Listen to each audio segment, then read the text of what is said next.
A Georgia prosecutor officially dropped the historic racketeering case against President Trump and others for attempting to overturn the 2020 presidential election. I want to go right to CNN's Kara Scannell. What are you learning, Kara?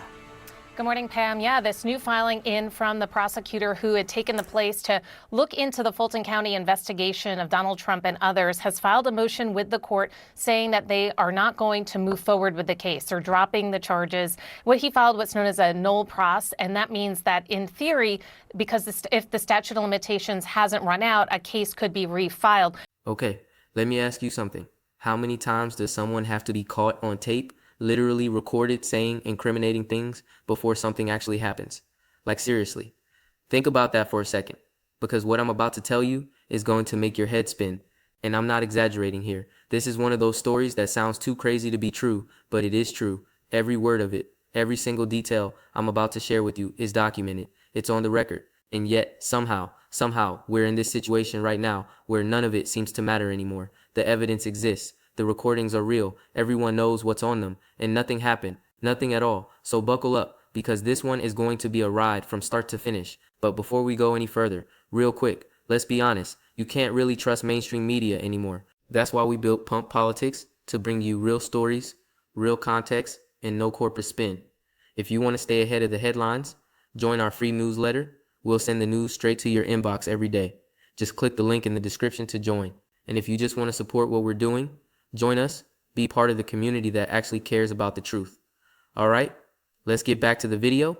Secretly recorded phone calls is sure to be in the spotlight again today. Donald Trump returns to court for his hush money trial this morning.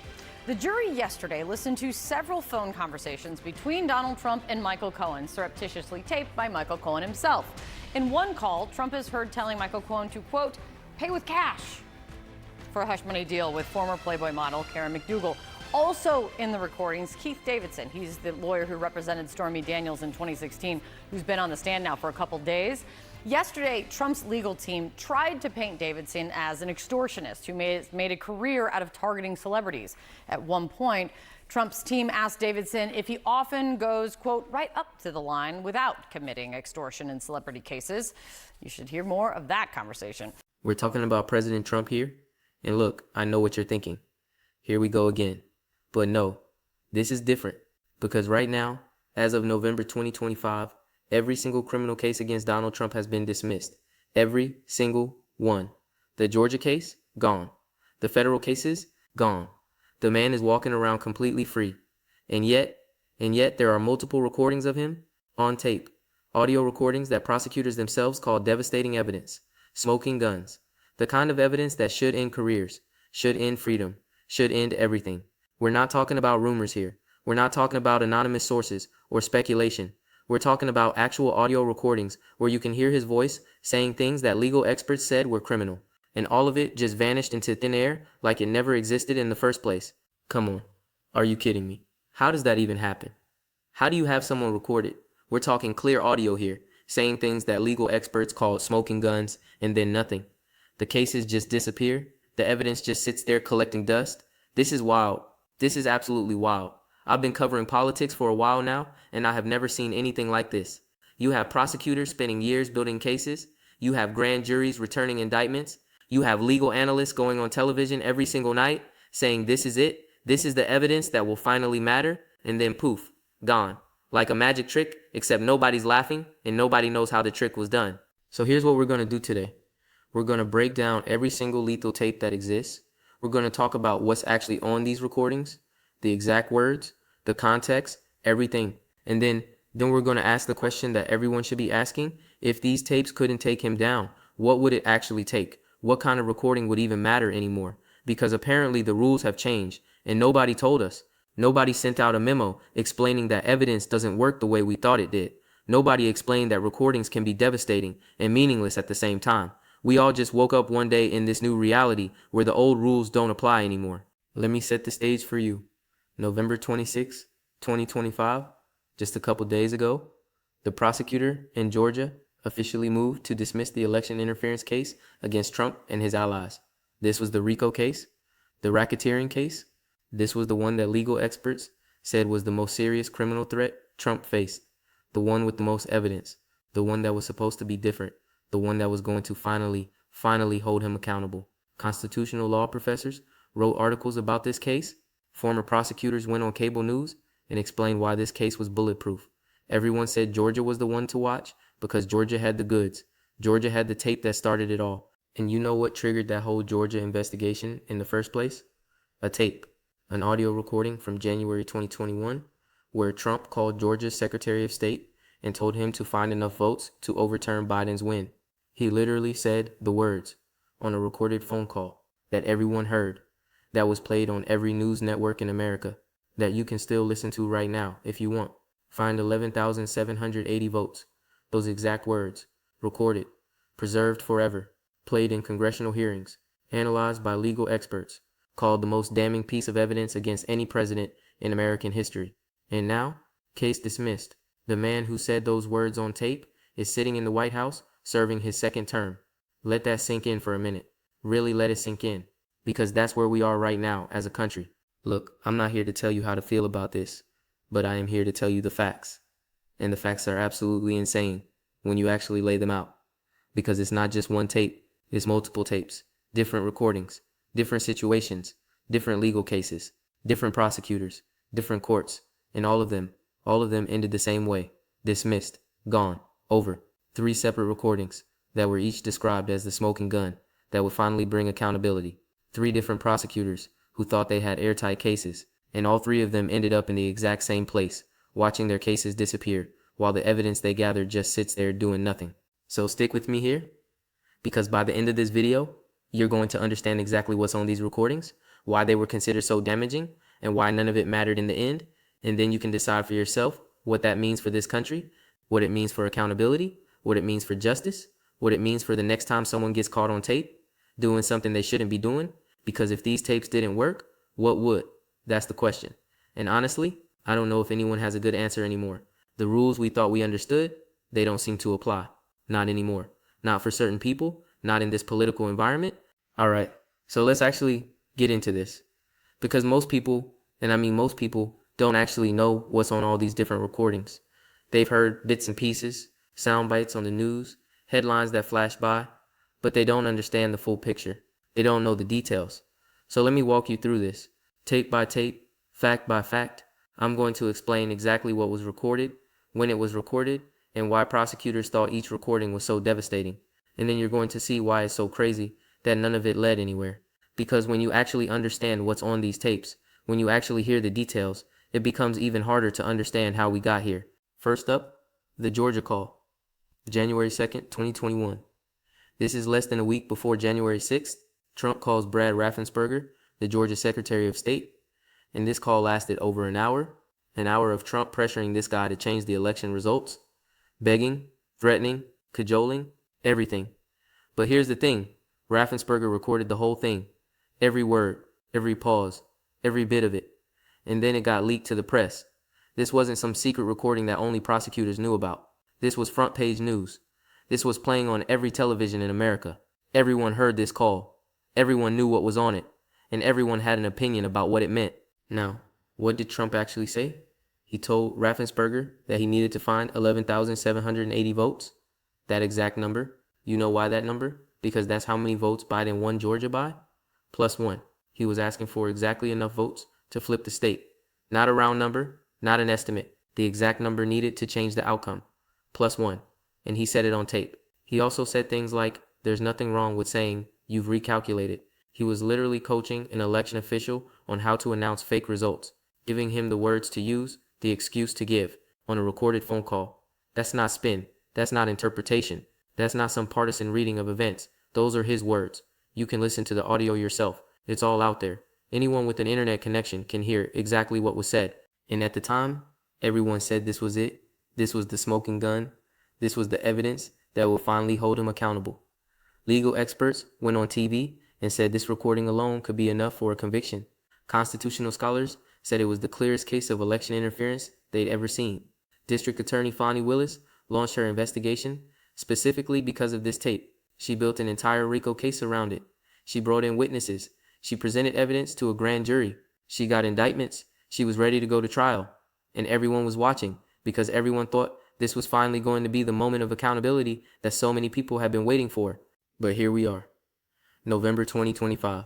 Case dismissed. All those charges against Trump and his allies, gone.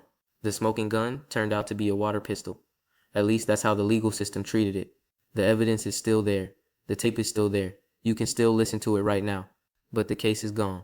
Years of investigation, millions of dollars spent, dozens of witnesses interviewed, grand jury testimony, indictments.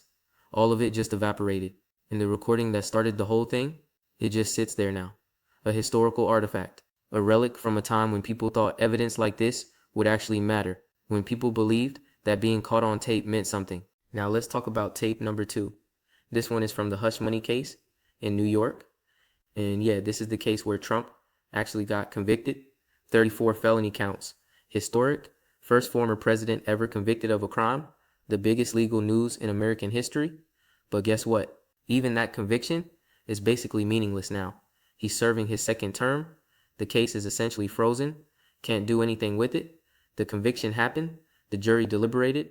They found him guilty on all counts. And then he won an election, and suddenly those 34 felonies just don't matter anymore. They exist on paper somewhere, but they have no practical effect on anything. But back to the tape. In 2016, Michael Cohen secretly recorded a conversation with Trump. Michael Cohen was Trump's personal lawyer and fixer, the guy who handled all the dirty work. And he recorded his own client without telling him. They were discussing how to pay off Karen McDougal, a former Playboy model who claimed she had an affair with Trump. And on this recording, you can hear them talking about setting up a company to make the payment. You can hear Trump saying pay with cash. This wasn't some ambiguous conversation. This wasn't something you could interpret different ways. This was Trump and his fixer discussing how to illegally funnel money to silence someone before the 2016 election, caught on tape by the very lawyer who was helping him do it, the guy who knew everything. Can you believe this?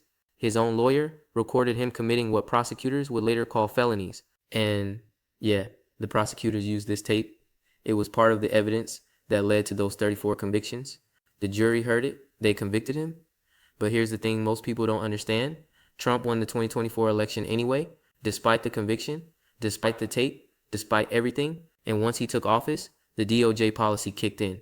You can't prosecute a sitting president. So all those convictions, they're just sitting there, frozen in time, legally meaningless as long as he's in office. A jury of his peers found him guilty based on evidence, including this recording, and it just doesn't matter. The conviction exists, but it has no teeth, no consequences, no impact on his life whatsoever. Okay, tape number 3. And this one might be the craziest of all. This is from the classified documents case, the federal case that special counsel Jack Smith was prosecuting before it got dismissed. The case about all those boxes of classified material Trump took to Mar-a-Lago. This was the case with the photos of boxes stacked in bathrooms and ballrooms. This was the case where the FBI found documents marked top secret sitting in storage rooms at a beach club. And this case also had a tape, a recording that prosecutors said completely destroyed Trump's entire defense. In 2021, Trump was at his golf club in Bedminster, New Jersey. He's meeting with some visitors, writers working on a book about his former chief of staff, Mark Meadows. And there's audio recording equipment running. Someone is recording this meeting. And on this tape, Trump is apparently showing them a classified military document, an attack plan, a war plan involving Iran. And he says on tape that the document is still classified, that he can't declassify it anymore because he's no longer president. Think about that for a second. Really think about it. His whole public defense for keeping those classified documents was that he had declassified them while he was president. He said it over and over, on TV, on social media, at rallies. I declassified everything. The president can declassify anything just by thinking about it. That was his story. That was his defense. That was what his lawyers argued in court filings. But on this tape, recorded after he left office, he admitted he couldn't declassify the document he was holding because he was no longer president. He literally said the words that proved his public defense was a lie. And he was showing these classified documents to people who had no security clearances. Random visitors at his golf club, writers, civilians, people who had no business seeing top secret military plans. Legal analysts said this tape completely destroyed his defense. It proved he knew the documents were still classified. It proved he knew he wasn't supposed to have them. It proved he knew he couldn't just declassify them by wishing really hard, and yet he was showing them to random visitors at his golf club like they were vacation photos, like they were pictures from his trip to Europe. Come on, how do you explain that away? He's on tape. admitting the documents are classified, showing them to people without security clearances, and then his lawyers go on TV and say he declassified everything? This is wild. But guess what? That case got dismissed too. Once Trump won the 2024 election, special counsel Jack Smith had to drop the charges. DOJ policy: can't prosecute a sitting president. It doesn't matter what the evidence shows. It doesn't matter what's on the tapes. If you're the president, you're protected. Even Jack Smith's final report said he stood by the original charges. He believed the evidence was solid. He believed Trump was guilty, but it didn't matter. The case is dead. All that work, all that evidence, all those recordings, gone. So let me just recap what we have here. 3 separate recordings, 3 different situations, 3 different types of potential crimes. The Georgia call asking election officials to find votes. The hush money tape discussing illegal payments to silence a woman before an election. The classified documents audio admitting he couldn't declassify what he was showing people. Each one described as devastating. Each one called a smoking gun. Each one analyzed by legal experts who said it could lead to conviction. And all 3 cases are now gone, dismissed, over, done. That's the reality. That's what happened. And now we're supposed to just move on like none of it ever mattered. Now here's where it gets really interesting. Because there's been chatter online, social media buzz, rumors flying around about a new recording, a supposedly lethal tape that could come back to haunt Trump in the future. And I want to be very clear here. There's no credible reporting confirming any genuinely new recording in the last 48 hours. None. Zero. This is speculation, rumors, social media stuff, people wishing and hoping. But here's why it matters. The question isn't whether a new tape exists right now. The question is, would it even matter if it did? Because we've seen this movie before, multiple times. The tapes exist. The evidence is clear. Everyone agrees the recordings are real. And nothing happens. Nothing changes. The cases disappear. The man walks free. So what would a truly lethal tape even look like at this point? What would Trump have to be recorded saying or doing for it to actually have consequences? For it to actually stick? That's the thought experiment. And honestly, I'm not sure there's an answer anymore. Not in this political environment. So let's break this down. Let's talk about what this all actually means. Because there are a few key points here that everyone needs to understand. Points that explain why we're in this situation. Points that explain why the tapes didn't work. Points that might tell us what comes next. I'm going to walk through each of these one by one so you can really understand the full picture of what happened and what it means for the future of accountability in this country. Point number 1. The DOJ policy about not prosecuting a sitting president is basically a get out of jail free card. And I mean that literally. This isn't a law. This isn't in the Constitution. It's a policy, a memo written by the Office of Legal Counsel, a guideline. And it says you can't charge a sitting president with federal crimes. That's it. That's the whole thing. A memo from decades ago that was written for completely different circumstances now serves as an impenetrable shield against any federal prosecution. Trump won the 2024 election. As soon as he took office, every federal case against him had to be dropped. Not because the evidence was bad, not because he was found innocent, not because a jury said not guilty, but because of a policy, a memo, a piece of paper that says the president is above prosecution. And that's exactly what happened. The most powerful person in the country is also the most protected person in the country when it comes to federal law. Now look, this policy has been around for a while. It's why Robert Mueller didn't charge Trump during his first term, even though his report documented all kinds of potential obstruction of justice.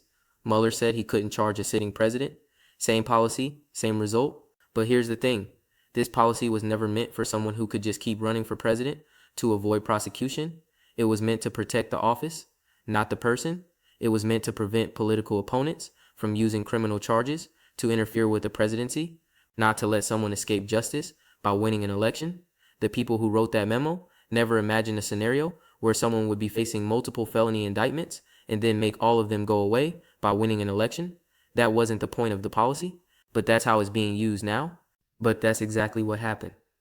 Trump was facing all these charges, multiple cases, mountains of evidence, including these recordings, prosecutors saying they had slam dunk cases, and his path to making it all go away, win the election. That simple, and he did. So now all those tapes, all that evidence, all those years of investigation, it just sits there, frozen, unusable, at least for the next 4 years, maybe forever, because who knows what the political landscape will look like in 4 years.